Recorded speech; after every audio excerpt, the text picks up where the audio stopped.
Welcome to the Accelerate Impact, Building a Productive Relationship IT Empower session. So my name is Chris Plakis, and I'm the Vice President of Solutions Consulting at Quickbase. And I've been with the company for almost 5 years, helping customers automate workflows and processes in Quickbase. And before we get started, I want to go through some quick housekeeping items. So you're watching this on On24, which offers a lot of options for customization. You can find a detailed how-to in the related content link shown here. And finally, please use the Q&A widget for questions throughout the session, and we'll answer some of them live at the end. So let's get into it. And to start, interactions between the line of business and IT can often feel like this.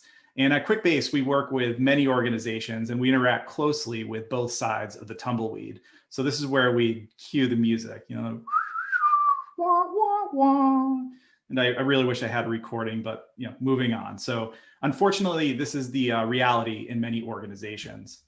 And by necessity, there are different perspectives between the line of business and IT, and there has to be. It's just that sometimes it can feel like a chasm.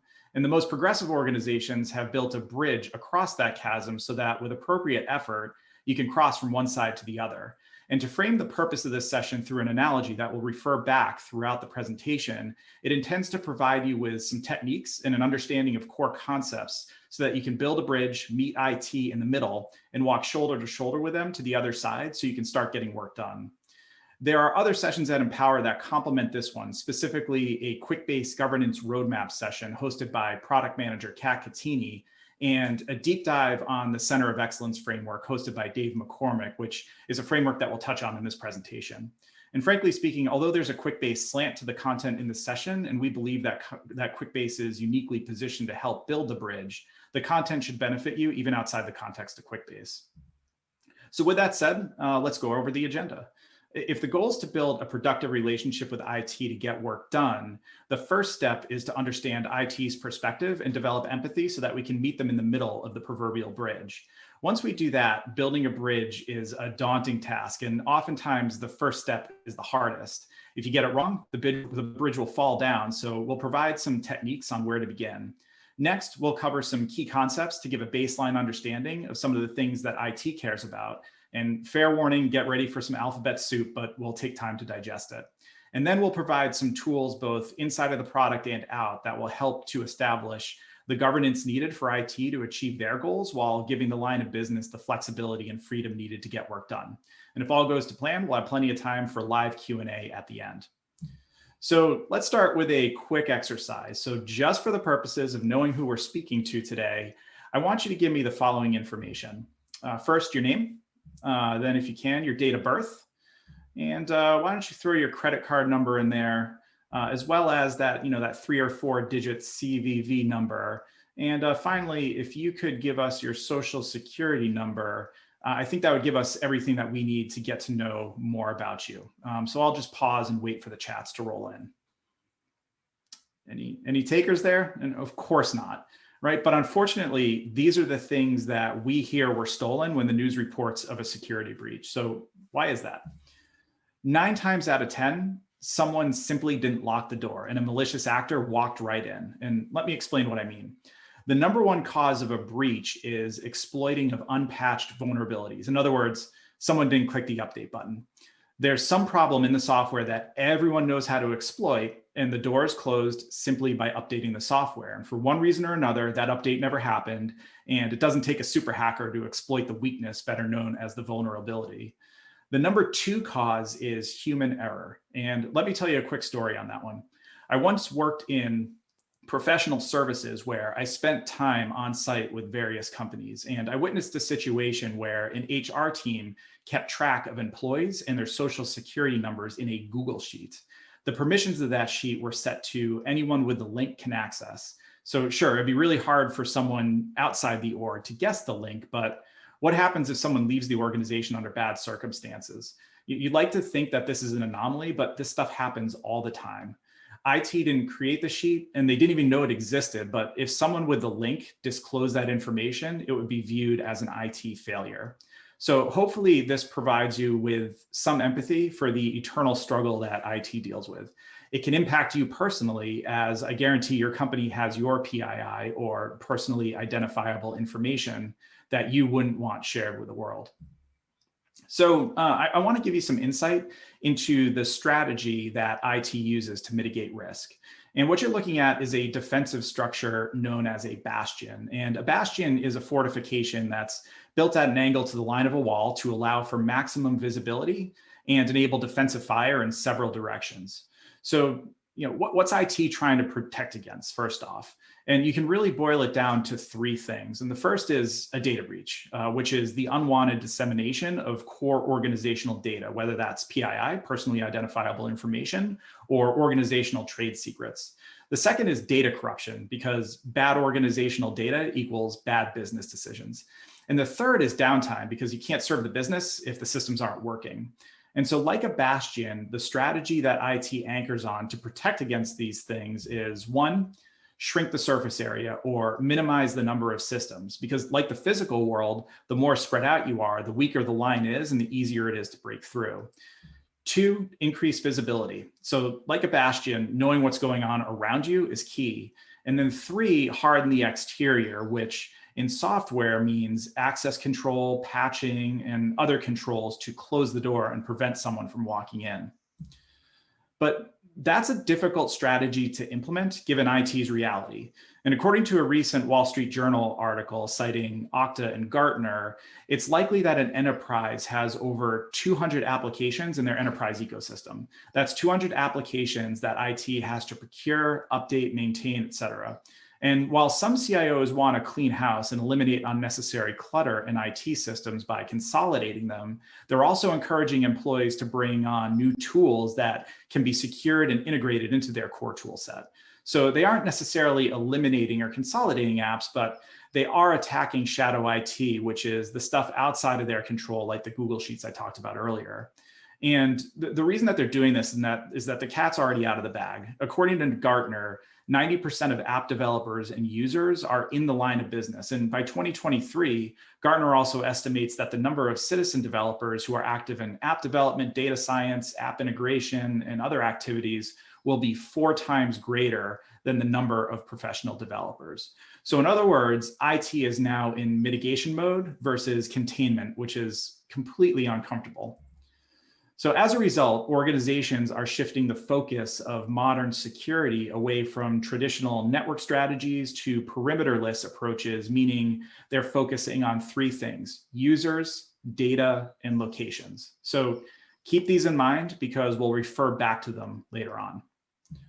So let's talk about some of the fear that IT has about Quickbase. So first, there's still the perception that no-code tools are, in essence, shadow IT. They're designed to give line of business users power at the expense of IT. Second, 200 apps is a lot. When we say that Quickbase allows technical users to create applications, and some companies have hundreds, if not thousands of apps on Quickbase, there's a perception that the surface area will then expand 5 times. Third, the fear is that IT will lose visibility. Remember the social security number in Google Sheets example I gave earlier? If people are creating and deleting apps on a whim, IT won't have visibility into what's happening. And finally, there's a fear that if untrained people are free to create applications, they can either abandon them, right? Remember unpatched software being the leading cause of a security breach, or just build bad applications that will result in downtime and fall on IT to revive. And that's when you start getting questions about things like SDLC, software development lifecycle, version control, supported runtime environment, auto scaling capabilities, and all those types of things, right? The inquisition begins, which plays right into the standoff. So, all right. Now we have a little empathy for IT's position. So we have what we need to start building the bridge. And just to recap, IT's focused on preventing 3 things, right? Data breach, data corruption, downtime. And the strategy, right, going back to the bastion, is to reduce the surface area, increase visibility, and harden at the edge. And finally, the tactics have shifted to focus on users, data, and locations. So where do we start? And so first, although people create Quickbase applications, they aren't applications as IT understands them. They may solve similar business problems, but they're just a completely different animal. And changing the words might seem small, but it helps a ton and more reflects the truth. So thousands of apps are scary, and it signals increasing the surface area. In reality, Quickbase is one app from a procurement and management perspective that enables many solutions. So that's actually calming and supports the bastion strategy, where Quickbase can actually help to shrink the surface area, not increase it. Second, since IT is focusing on users, having user management in mind from the start is an incredibly important tactic to take. And it's really easy to let this get away from you. So the tactic is to think through who needs access and welcome access being controlled by IT system. Taking some time to work through this up front will save a ton of time and frustration down the road. Third is to pay attention to what data you'll be capturing and use Quickbase's data classification feature to label the data. So data classification is a whole topic unto itself, but for the purpose of building a bridge, just making an effort is key. And we have some documentation in our product help to get started. For examples, ask yourself if there is personally identifiable information in the app, such as names, emails, et cetera. Right? Is there information that the company would consider confidential, like customer information, trade secrets, or things of that nature? Your classification doesn't have to be perfect, but making an effort to provide visibility goes a long way. And four, as it relates to locations, identify who might be building and using apps and where they need access from, right? Home, the office.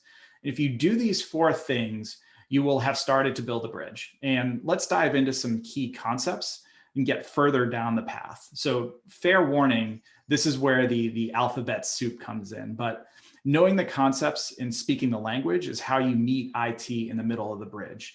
The key concepts are grouped in the three tactical areas we talked about earlier, right? Users, data, and locations. So let's go take a bite out of that alphabet soup. So first, we're going to introduce some acronyms. So the first acronyms are IDM, Identity Management System, and IDP, which equals Identity Provider. And for the purposes of this session, they're interchangeable. And examples of these systems might be Okta, Microsoft, OneLogin, and others. Moving on, a related acronym is SSO, which stands for Single Sign-On. And your company most likely has an identity management system with SSO so that you can log in once and access many applications. And this enables IT to revoke access in one place, which is why it's so important to connect to this system. Managing your own users leads to a lot of risk where people who are no longer in the org have access to sensitive data. And so proactively engaging IT by saying, hey, look, I'd like to enable SSO for Quickbase and connect it to our identity management system to ensure that we're rolling this out securely and sustainably will go a long way. And furthermore, it'll actually save you time and headaches by not having to manage this yourself and spending the time up front to get the integration in place. So imagine a situation where you have to keep track of who's coming, who's going, who's changing roles to grant permissions, revoke access. That's a headache. So taking the time to do this up front will save you time in the long run. And so now I want to kind of switch gears to a couple other concepts, and let's get into the details as to how that connection to the identity management system is made. Another acronym is SAML, which stands for Security Assertion Markup Language. And this is the de facto protocol or language, if you will, that SSO systems use to provide the capability. If you let IT know that Quickbase supports SAML 2.0, they'll understand what's needed to integrate Quickbase with their identity management system. And we have a lot of documentation on this topic, and our care organization is fully equipped to help with the setup. And building on SAML, a more advanced capability is what's known as SCIM, which stands for System for Cross-Domain Identity Management. And this enables more advanced user management capabilities like real-time deprovisioning and updates. And I'm not going to dive into this as it's a fairly technical concept, but just knowing that Quickbase supports this standard will help IT understand that Quickbase has the advanced capabilities that they need to integrate in a manner that meets their corporate policies.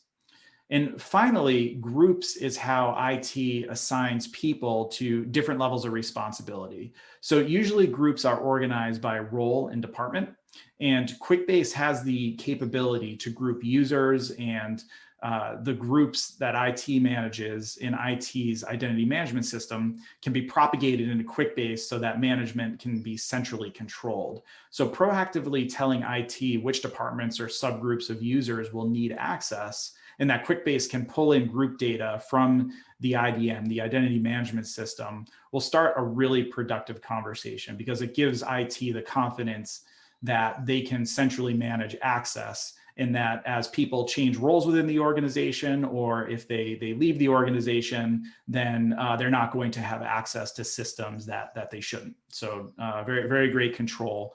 And these are the concepts that will help you get partway down the bridge by introducing them early to IT. So moving on to key concepts around data. So first, classification is a key practice for risk mitigation and a key requirement for compliance, especially for regulated industries. And as a CIO or security officer, classifying data into appropriate categories also allows you to more easily know where sensitive information exists across your organization. And as a Quickbase realm administrator that cares about understanding your data and having more visibility into each application and its data, utilizing Quickbase's data classification capability can provide you with that information straight from the product. So again, getting it right isn't important when building the bridge. Making the effort is the important part. That's the key. IT will help you get it right and will walk shoulder to shoulder with you across the bridge if you just make that effort up front. So, moving on, the reason why we have to classify data is to ensure that we remain in compliance with whatever standards we need. So compliance means conforming to a rule, such as a specification, a policy, a standard, or a law. Coming to IT asking about compliance requirements will surface the controls that you as a Quickbase administrator will need to implement. And every company and organization will have different compliance requirements and regulations based on their industry and location. So it's best to get this information early, and IT will be the key to getting this information. So again, meeting people halfway there is the strategy. And our experience is that proactively addressing this leads to a situation where IT helps you get to yes, as opposed to having to react to something that's in the wild and has gone out of control, and then throwing a bunch of hurdles in order to get it back in compliance and under control.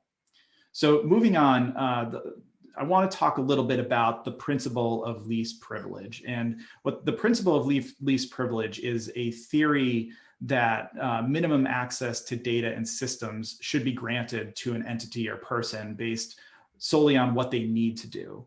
So building off connecting to a corporate identity management system and understanding groups, you can apply Quickbase's RBAC, or role-based access control system, which is simply our permission system that most Quickbase builders are familiar with, to ensure that this principle is being considered, right? You can control who can create applications, you can control who can access data, and keeping in mind the permissions and the scope of what does this person need in order to get their job done, and restricting access just to those things will show a great effort. And IT, communicating and understanding of this principle and the desire to implement it is a great way to meet IT down halfway down that bridge. And IT can help you get the rest of the way there without disrupting what people do, right? What they need in order to do their jobs within the Quickbase tool.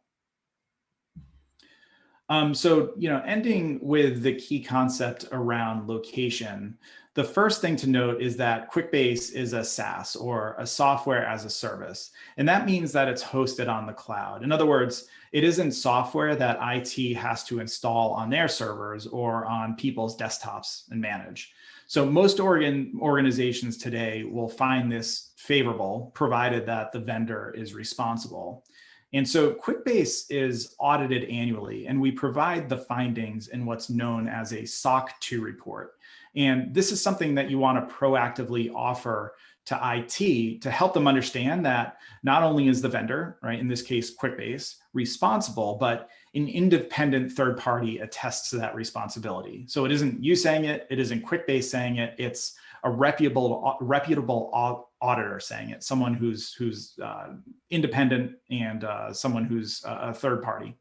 So switching gears, another acronym to be aware of is VPN, or Virtual Private Network.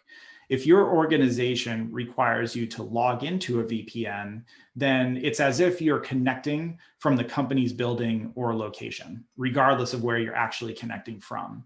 So if this is the situation within your company, Quickbase's IP restriction capability helps to ensure that only that location can access Quickbase, so that you can't access it from an unauthorized location.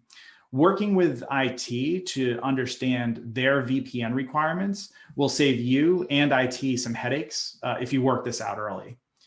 And touching back on visibility, IT wants to know where in the organization apps are being created from and what the users are doing.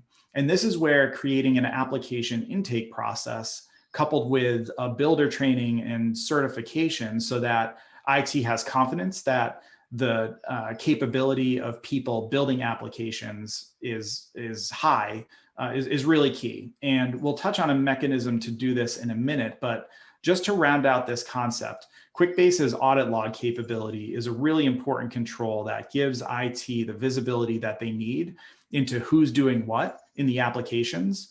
So proactively letting IT know that this capability exists and provides that visibility across the entire platform is really helpful in building that bridge.